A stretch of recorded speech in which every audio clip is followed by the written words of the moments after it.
posted by you/forgotten_child9. I know this seems like a weird situation, but I just feel so angry and depressed that I need to vent, even if no one is listening. So I, 17F, was recently forgotten on the day of my parents' wedding. My parents have been together for about 25 years, but they never actually got married. That's why, when my dad, 50M, proposed to my mother, 49F, on their anniversary, which they have always celebrated on the date my mother found out she was pregnant with my eldest sister, even though they were already together before, everyone, including me, was elated and celebrated the occasion with great joy. This happened all the way back in February. They immediately jumped into wedding planning, deciding very early on to have a small event in Hawaii with just the closest family and friends for an intimate ceremony. Almost immediately, my mother asked my sister, 25F, to be her maid of honor, and my dad asked my brother, 22M, to be his groomsman. I wasn't surprised or offended by this. My sister had always been a mommy's girl, and they both enjoyed spending time together shopping and socializing, so they had a very close bond. The same goes for my father and brother. They always played football together and messed around with cars. My father even trained my brother's team for a while in middle school. That had always left me as the odd one out. I tried to insert myself into my family's hobbies and the groups they had within our home, but I was always rebuffed. Maybe they could sense that my interest in their activities wasn't all that genuine, or maybe they just didn't care. Either way, I was used to being the last and least important member of my family. Mom had sis, dad had bro, my parents had each other, and my two siblings were closer to each other than they ever were to me, leaving me very lonely and isolated in my own home. During the preparation for the wedding, it was initially suggested that I be the flower girl, but my sister thought that role would be more appropriate for her daughter, 3F, so that idea was quickly tossed aside. Later on, my maternal grandmother suggested that I might read a poem or give a short speech during the ceremony, but both my parents refused because they wanted the wedding to be low-key, and they didn't think a cheesy and sappy speech would fit their vision, their literal words. I was still okay with all of this, even though it hurt to know I would be the only member of the family to not actually be part of the wedding party or have any role at all on the day. As the day approached, my parents and siblings got more and more caught up in all the wedding planning. I noticed my mom didn't invite me dress shopping and that whenever they had discussions about the venue or the event, I was left out. So, I decided to see if they would realize that I wasn't being involved at all and kept quiet, waiting for them to ask me something, anything, about the wedding, but that never happened. The wedding was set for 3 weeks ago, at the end of August. The day before the departure, my mother casually asked if I had my luggage ready because we couldn't be late to the airport. I bluntly told her that I hadn't prepared anything. She looked confused for a second and then snapped at me for not being prepared. I then asked her if I even had a ticket, and her face went pale. Yep, they hadn't even bought me a ticket, and I'm not even sure if I had a room or any accommodations once there. Even though I was the only person in my family without a stable income, I work as a part-time babysitter. My parents had bought first-class tickets for my siblings and a couple of other friends attending the wedding but had forgotten me. My mom told me not to make a big deal out of it and that they could just find me a low-cost, last-minute ticket from a cheap airline, but I just replied by asking her, "Then what? Do I even have a dress for the ceremony?" She had gone with my sister to buy hers and all the other female guests months ago, but I wasn't included. That's when my father came in and told me to suck it up, saying that I've never been a girly girl, so I could just wear whatever. I got mad at this because, even though I'm not the most feminine girl on the planet, I would have loved to be included in such an important part of my parents' wedding. It wasn't about being feminine, it was about the fact that I had been excluded from everything that had been going on for months. We all got into a fight, with them calling me entitled and accusing me of making myself small intentionally so they would forget me, as if that's a valid excuse for ignoring a child. They ended up telling me that if I was going to keep this attitude, I might as well skip the whole thing altogether, to which I responded with a defiant fine, went to my room. The next morning, they all left for Hawaii without me. The ceremony was really small, but they all posted loads of pictures on Instagram and Facebook about how perfect and magical the whole week had been. People quickly noticed that I wasn't in any of the photos and asked my parents why. They replied that, unfortunately, I had caught COVID before the trip and had to stay behind. My blood boiled at this. I don't know why this was the straw that broke the camel's back, but it was. I decided to take a COVID test and posted a picture of myself holding the negative test, captioning it, "Not sick at all, just forgotten." I tagged everyone who had questioned my absence from the trip and the wedding in the picture, and, for good measure, also every person invited to it. I also wrote in the comments about how my parents had literally forgotten about me until the day before the trip and how they had actually uninvited me. Most people were on my side, while others couldn't believe it and thought there must be more to the story than what I was saying. But one thing is for certain, I completely ruined my parents' wedding, and their day was overshadowed by my confession.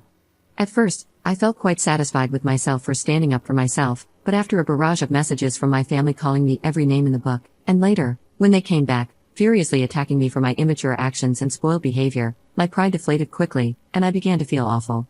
I hate my family, and I hate being in this house, but I'm a minor and can't leave just yet.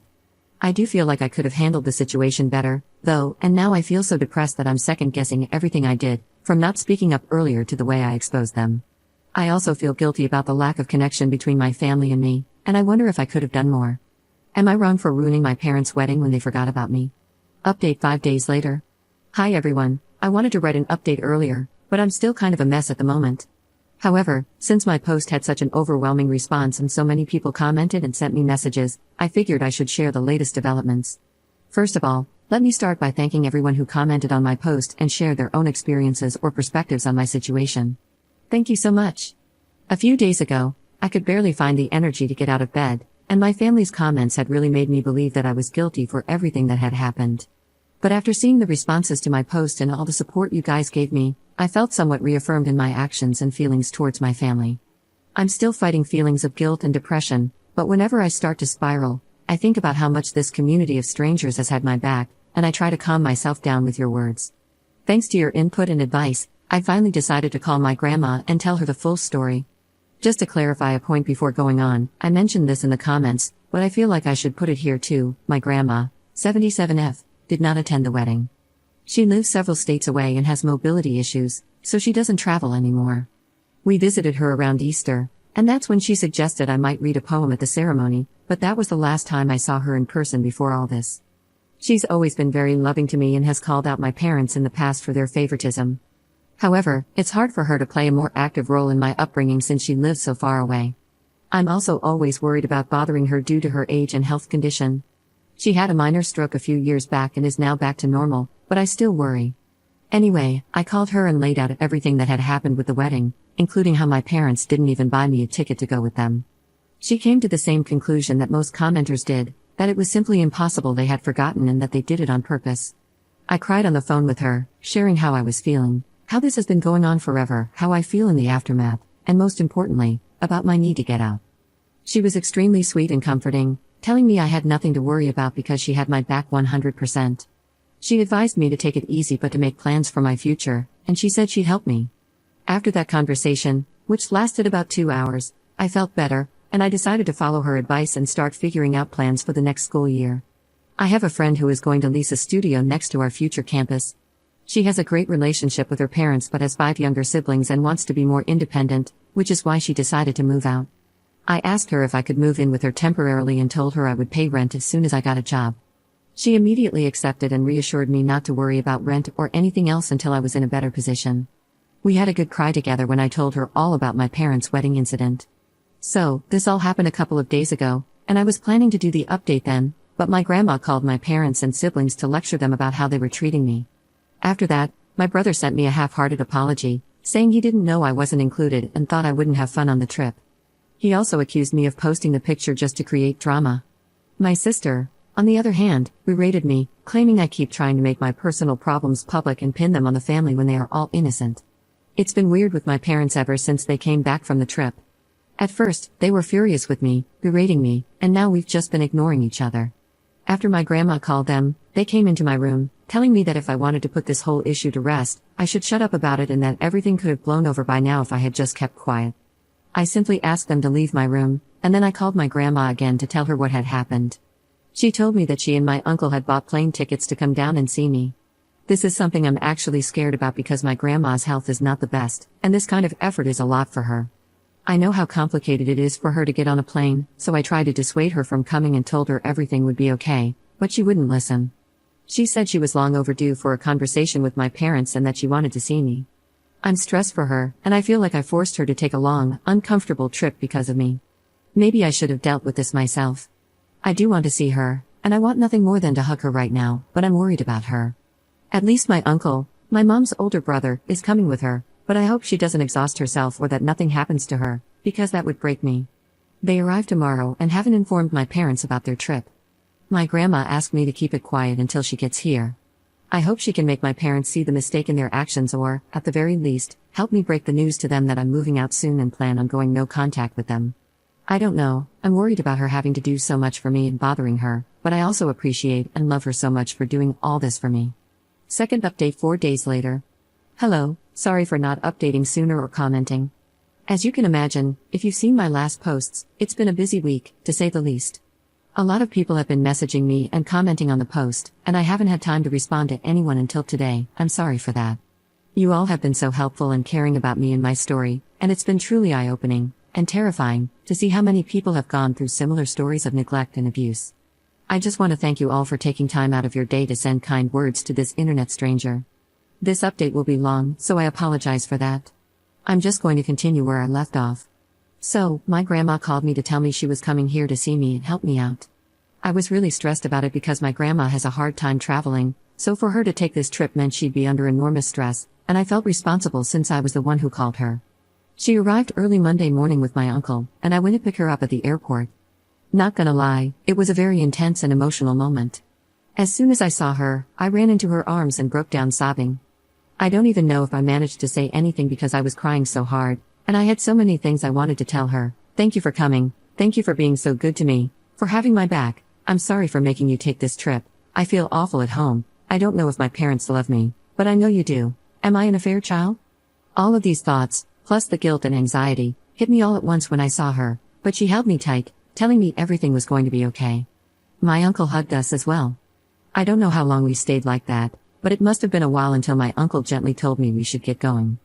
We grabbed a cab and went to their hotel. My grandma had teary eyes, and I could feel her breathing heavily, which scared me, but she kept hugging me and smiling the whole way. She had reserved a double room so I could stay with her for a few days. Once they were settled in and I had calmed down, we sat down, and I poured everything out for them. I told them about the years of neglect and emotional abuse, how miserable I had felt after the trip, but also how I'd been feeling that way for years. I explained how my parents were trying to make me feel guilty for everything that had happened, how scared I was about my future, but that my number one priority now was to move out of the house, even if it came at the expense of my schoolwork. I also told them I had made arrangements to move in with my friend and was looking for a job. Finally, I mentioned this post and how some people thought I might be an affair child, which had led me to start questioning that as well. It was a lot, and I could tell they were both really affected by what I was saying, but they kept comforting me and making me feel safe enough to open up. After I unloaded all my concerns, my grandma reassured me that I had nothing to worry about anymore and that she would always be here for me.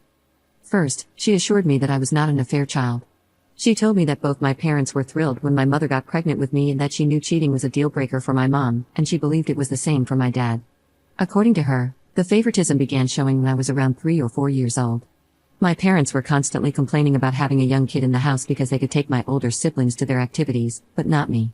I was also very shy and a bit of a crybaby, which they had no patience for, and it made me different from my siblings. She told me that she knew my parents had saved more than enough for my college, they're really well off, so I had never been concerned about that until now, worrying they might pull the funds. She assured me that if they tried not to pay for my schooling, she would take care of it and wouldn't let me drop out due to money concerns. She also offered to help me with rent and give me an allowance to move out. She was very generous, and I thanked her for everything, but I also told her that this experience had been eye-opening. I never realized how privileged I had been financially all my life until now. For all their faults, my parents have pampered me financially all my life. I went to private school, have a rather large monthly allowance, and have had a credit card for years, with no objections to any of my expenses. After reading the stories here, I realized how good I've had it and how being dependent on them has made me vulnerable to losing everything. Now, I want to be independent, not just from my parents, but from everyone. I feel like I need to learn to stand on my own. Writing this, and reading about people in truly awful situations, makes me feel like I've been a spoiled brat, to be honest.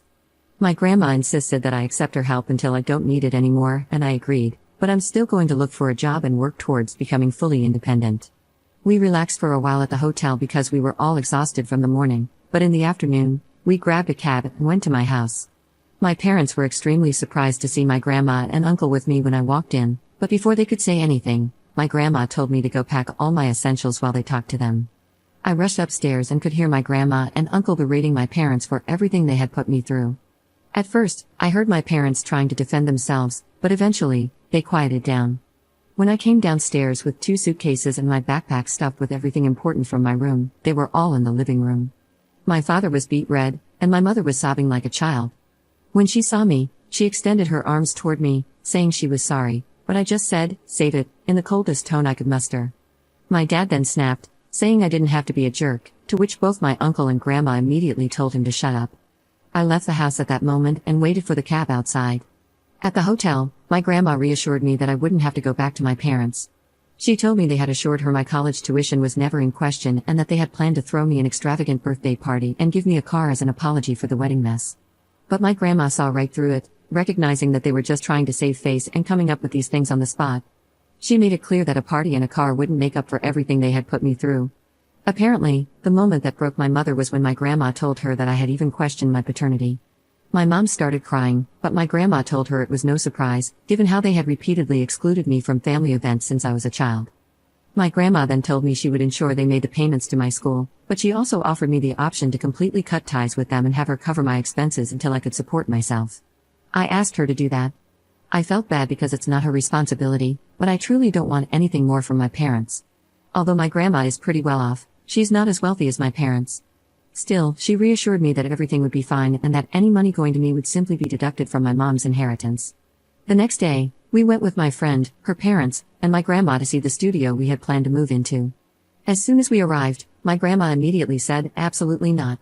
I knew from the pictures that the studio was small and dirty, but when we saw it in person, we found water damage, mold in the bathroom and kitchenette, and rust on the old appliances. I had figured I could live with it for a while, but the adults pointed out something that changed both my and my friends' minds. The studio was street level in a bad neighborhood, in a building that didn't seem particularly safe, with bullet holes on the walls, which I didn't even realize until my friend's dad pointed it out. So, my grandma and my friend's parents said they would help us find an apartment in a better location and cover the extra costs. Both my friend and I want to be independent, but we understand that with likely minimum wage jobs in such a high demand area, we won't be able to afford anything better on our own. The plan now is to look for a 2-bedroom apartment. My friend and I will pay what we had originally budgeted for the studio, and her parents and my grandma will cover the difference. I know it's still quite spoiled of me to expect help from my grandma, but after seeing the studio in person, I truly wouldn't have felt safe living there. My friend's parents, who were somewhat aware of what I was going through, told me that I could move in with them until we find a suitable apartment, for which I'm extremely grateful. My grandma is going back in a couple of days, and I've been staying in the hotel with her since she arrived. Apparently, my friend, her parents, and my grandma had already discussed this to make sure I had a safe place to stay until we find an apartment, which is still in the works. Since then, I've been moving the rest of my stuff from my parents' house and setting up my space at my friend's. Every time I go back, my mom keeps crying and apologizing, and even my father has said sorry, but I remain distant and cold toward them. My sister called and said that our mother was a mess and that I was a jerk for what I had done, but before she could say anything else, I hung up and blocked her. I was going to block my brother as well, but then I saw that he had sent me a very long message, apologizing over and over for everything he had done and for not realizing how poorly our parents had been treating me. He said he's been doing a lot of self-reflection since Grandma called and realized he was wrong for assuming I didn't want to go on the trip and for just allowing our parents to exclude me for all those years. I sent a brief reply thanking him for his words but told him I need space and am not ready to accept his apology. I feel like he might be genuine because he's never been nasty to me the way my sister has, just aloof. Still, I feel like I need to keep him at a distance for now. Keeping a bridge open with my family seems like the right thing to do, with everything being so fresh. Maybe in the future, he'll show me he's just as bad as everyone else, and I'll block him. But as long as he respects my boundaries, I feel better not cutting him off completely. I've also made an appointment with a therapist who specializes in neglected teens, and I have my first preliminary visit next week, again funded by my grandma. This makes me feel even more eager to find a job ASAP to take the burden off her, even though she constantly reassures me that she's happy to do all of this for me. That's where things stand right now. I'm not sure if I'll update again, maybe when I start classes or move into the apartment, but for now, I'm just trying to enjoy my time with my grandma and uncle and focus on growing, while working through the guilt and depression that have plagued me for so long. I want to thank this community once again for being so kind and helpful to me, and to everyone who messaged me with your own personal stories of getting kicked out or having to figure things out too early. You've helped me feel a lot less alone. You've made me realize that things can get better if I work hard for it. I do feel a bit spoiled for having such an amazing support system with my grandma, uncles, and my friend, but you're all right, reaching out has been the best decision I could have made. Opening up to those who love me, and to all of you online friends, has truly saved me, so thank you. I'm more grateful than words can ever express.